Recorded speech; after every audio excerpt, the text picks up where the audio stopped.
So, I normally have some sort of clever monologue at the start of my videos, so I can try and make myself sound more smarter than usual, but I mean, you see the title of the video, and it's pretty self-explanatory. And admittedly, I'm typing this right now to stop myself from looking at anime and robot figures that I'm never gonna buy to begin with, because they're too dumb expensive. Anyways, you might be thinking, what is the best fight in Jujutsu Kaisen? Well, whatever your answer is gonna be, it's probably different from mine and most likely wrong.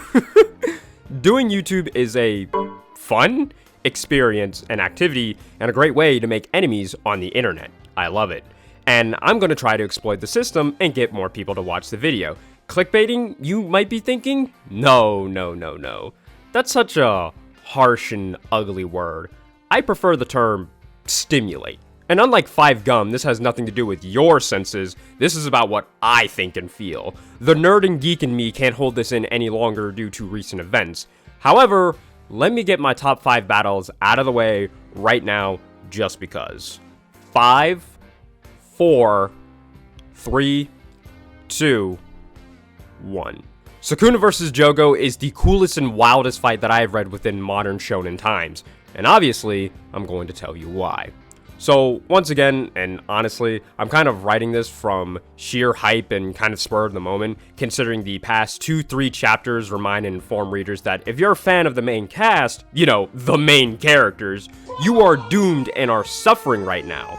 And half of that is due to the King of Curses himself, Sukuna.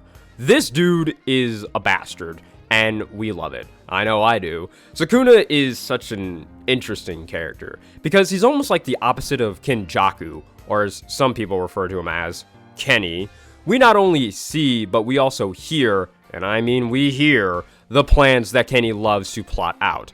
A lot of tell and some show to back up what he says.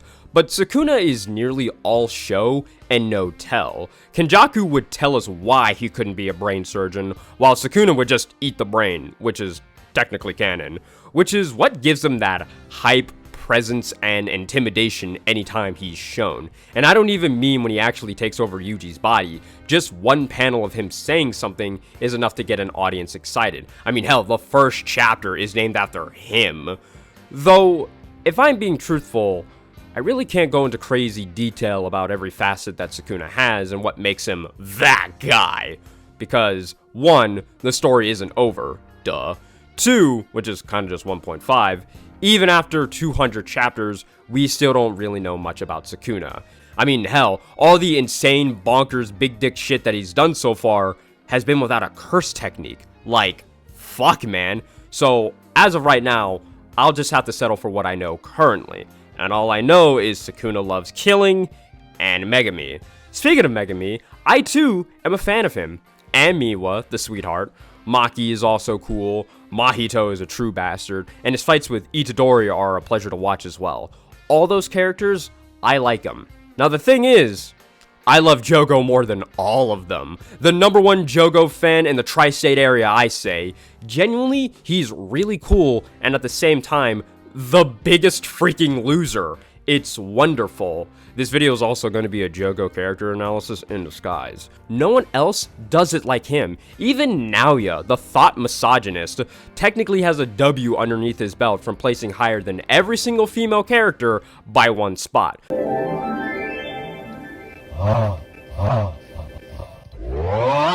But Jogo just sucks. But at the same time, he doesn't. Let me explain on why he's legit. He surprisingly has this delicate character development that I don't see a lot of people talk about, which fits perfectly for who he is. No one really respects him, except for himself, which was pretty much the start of his downfall. Jogo has a lot of pride, a lot of it. I mean, he has to, due to him being vertically challenged, you could say. People literally look down on him.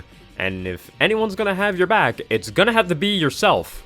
One of my favorite nods to this is during the Kyoto event, when Hanami is being used as a sandbag by Yuji and Todo, Akutami made a little sketch that Jogo, for sure, would die if he got hit by all those black flashes and playful cloud hits. Jogo responds by saying that he wouldn't get hit by them anyways, because he's just that good. So good that he can take on Gojo of all people. Yeah. Reach me with that hand. Reach me with that hand. Reach me with that hand. You cannot. Dude really thought that he could just waltz up to the strongest and hottest sorcerer and beat him. Obviously, Jogo got severely humbled, and having your head ripped off, which was said to be a warning, and then essentially given a second chance at life, it would definitely make you rethink who you're going up against.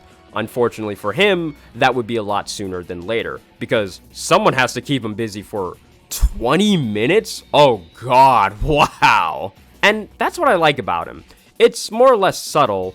He originally said that he could beat Gojo with no problems, but after seeing everything and what he could do, he's the #1 candidate for not wanting to go up against him again. It's hilarious. Even with the 5-layer plan that they made to survive against him, it still wasn't enough. Gojo's just hung like a horse and a half, and that's how Hanami died. From that, Jogo tries his best to buy time. He literally uses hit and run tactics. He was afraid of this dude, like just fucking running. It's amazing.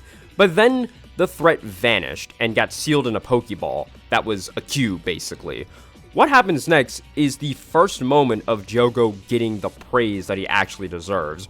Remember Dagon? Yeah, him. This guy. Oink. This curse knew how to put up a decent fight against multiple sorcerers of various levels. Subsequently, though, the guy who wasn't a sorcerer killed him. More importantly, what you need to know is that all those sorcerers were struggling. They had limbs and body parts ripped off one after another from just 1 or 2 attacks, and Dagon wasn't even the strongest disaster curse. Now, when it comes to anime and manga, I'm not one to have everything revolve around power scaling, but I'll dabble a little. I don't think it's the craziest thing for me to say that Jogo was the strongest disaster curse in Shibuya. Exhibit A is that Nanami just straight up says that he's on a whole nother level.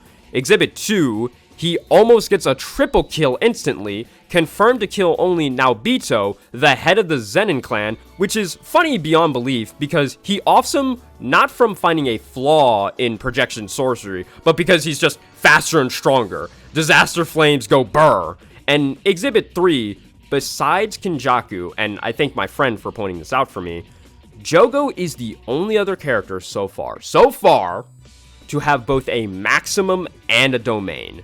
Now, that's not me saying that characters who haven't shown off a maximum aren't capable of it. No doubt masterminds and prodigies like Sukuna, Gojo, and maybe even Yuta are able to do so. Which does kind of validate how powerful Jogo has always been. This even goes for his domain. Not the actual domain itself, but the hand signs for it. The signs for it are, and bear with me when I try to pronounce these, Daikokuten, who's the Japanese version of Mahakala, which in turn is just another form of Shiva, you know, the god of destruction. Unfortunately, his only 2 opponents were Gojo, his sign represents Indra, the strongest god, and Sukuna, who's Yama in this case, the king of hell. Look, representing the god of destruction, he's strong. He just has terrible luck. But to test to see if he could hit the jackpot more than Hikari, it was to see if he could land 1 attack on Sukuna. And this is what I find very interesting about this matchup. First of all, it's a villain versus villain, and those are always a treat to watch in any medium. Narratively, it was subtly mentioned around the same time of Kenny's plan to use the prison realm on Gojo. I know it wasn't foreshadowed or hyped up as much as the use of the prison realm, Sukuna's interest in Megami, or Yuta's return, to name a few examples. But I love how it was casually questioned by Jogo to see how much he would stack up against Sukuna. That would also be pretty wicked to see in action. Well, after 100 chapters, we do. So we finally get that payoff. And you could probably tell by this point, I seem to enjoy this battle quite a bit. And yeah, this fight is fucking awesome! Everything is just on point. The setting, the tension, the build-up, the destruction, the art, characters, powers, high-octane panel-to-panel action. It's fucking magnificent. Sukuna being able to command grab and just punch and throw Jogo through multiple buildings like it's nothing is delightful. Because Jogo can take it. He can use reverse curse technique to heal himself, but it's not enough to save him. Also, like Miwa, I'm a Gojo fan for life, so his Honored One quote is hot, but fuck, bro. Sukuna's line of, "The moonlight's illumination makes it easier to see how pathetic you are." Oh yes, please! Seeing Jogo going apeshit and basically summoning a fucking meteor to just try and win is insane. And it didn't even land. What else is new for him? Another element that I love about this fight is Sukuna using elements. Somehow. More specifically, I love how it's not explained in the mystery behind it, because he stated that it wasn't his technique and doesn't plan on showing it. So how can he just cut and burn everything? Fuck you, that's how. I would love to theorize what Sukuna's technique actually is, but again, we know little about this guy, so that's for another time. Anyways, back to the sickest and slickest looking panels in the whole story.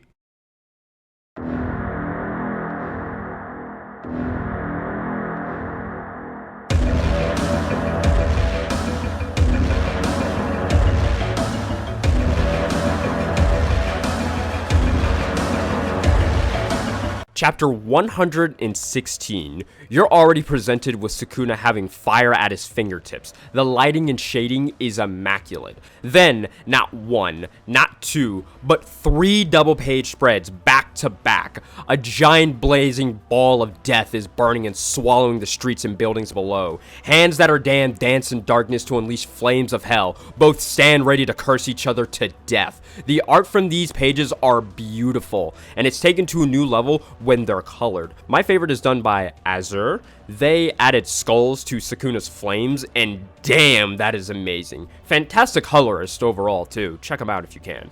And the scene is glorious while in motion as well. This one scene edit I saw years ago is legit the one reason I continue to read the series. I hadn't seen any events that were going to happen in the manga yet, so I thought that this was just a what if scenario. And I'm thinking, oh yeah, that's kind of cool. Thinking that if they did fought, it would look like this. That's neat. Then come to find out, oh, that actually happens. Shit, I better keep reading then. Huh? Oh, come on! You gotta admit this is cool! Also, can I just say that this pose from Sukuna is really fucking wicked and cool, and if there are any more future figures for him, I would want this one to be it, please. It would be really cool. I would need it in my final moments of life. And speaking of such, that's actually what caused Jogo to die.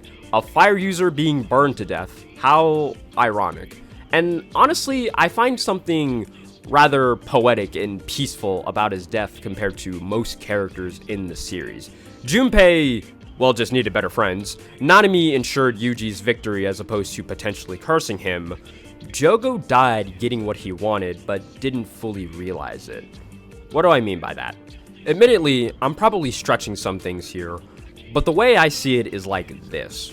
What the disaster curses wanted was to be the true humans of the world. Basically just wipe out humanity, leaving them left standing. And out of all of them, Jogo was the one who wanted that the most and took it seriously. Dagon and Hanami were just slightly intelligent beasts. Mahito had the attitude of a child compared to most curses of his caliber. Jogo died in the most human manner possible. Before his end, he already displayed a wide range of emotions. Pride, rage, fear, vengeance, regret, and sadness. Even after all that devastation he and Sukuna caused, he didn't land a single hit. Sukuna tells him that he could have gotten his dream fulfilled by just being a menace to society. He didn't think about that though. However, it wasn't boring by Sukuna's standards.